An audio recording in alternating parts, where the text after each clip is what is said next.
For preschool assessment, there probably is much more focus on the prenatal time, so really understanding how the pregnancy was for the mother and the father. Important not to forget the father.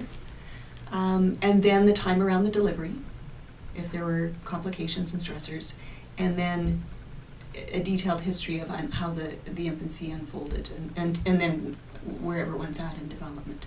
So it's much more of a chronological kind of narrative of getting the story in quite a bit of detail.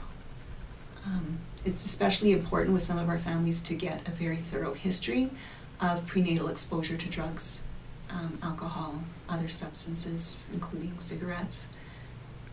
And it's really important to get that information as soon after that experience happened in pregnancy, because often history gets distorted over time.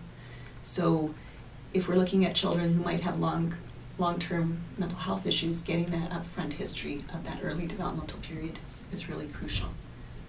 And there may only be that opportunity to get it. It's important to document prenatal exposure and then to document how development is unfolding. And then we do provide, of course, intervention and collaborate with schools and social services as needed to support families in managing difficult behaviors and delays in development. However, especially with FASD, with that whole question of whether the child meets criteria, unless the child has the growth delays or the facial features, we need to be extremely cautious about making a diagnosis of FASD before school age, because the executive functioning skills have not developed to a point where we really can discern the impact of the alcohol. And there are so many other factors that can affect development and behavior. It is not appropriate to blame it all on the substance. So other areas that an infant preschool therapist would focus on, which may be similar to school age, is the child's interface with the community.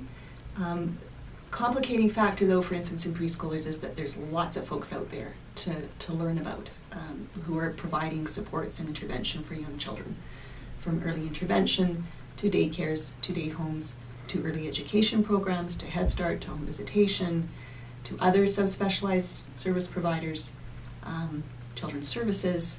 So a whole variety of providers involved, and it takes a lot of time to learn who's out there and who's doing what, and then also to define the roles of whose job is it to do what for a family, and then how do we all collaborate and work together. There's also the situation with infants and preschoolers with mental health problems, that they may also have significant medical health problems, and this would be similar in school age, but it is extremely important to collaborate with the healthcare providers.